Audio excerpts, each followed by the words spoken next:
Assalamualaikum dan salam mandani. Izinkan saya memperkenalkan diri. Nama saya Muhammad Ammar Rafiq bin Syahimi dan saya berumur 12 tahun.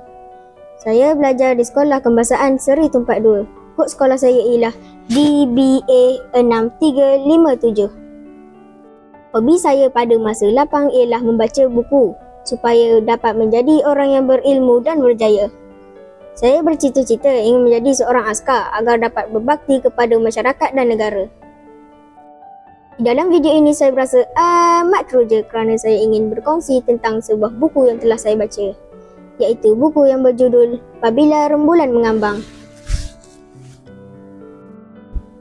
Buku ini mengandungi 24 muka surat.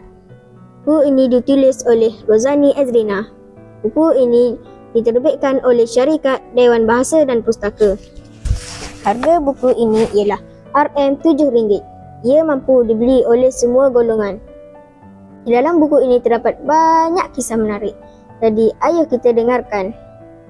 Buku ini mengisahkan tentang Pungguk Rindukan Bulan.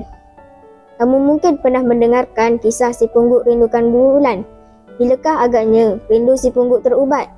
Si pungguk hanya dapat melihat bulan pada waktu malam. Bulan sentiasa berputar di atas paksinya dalam satu putaran yang lengkap selama 27.3 hari bersamaan 655 jam 12 minit. Mengapakah bentuk bulan berubah-ubah? Beberapa hari kemudian, semakin hari saiz bulan semakin bertambah bentuk bulan. Muka bumi kita bergunung ganang.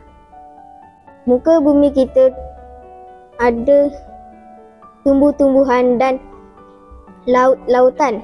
Permukaan bulan tidak seperti permukaan bumi kerana permukaan bulan tiada tumbuh-tumbuhan dan juga laut-lautan. Pengajaran daripada buku ini ialah kita mestilah menghayati dan mensyukuri keindahan alam ciptaan Allah. Sekian, terima kasih.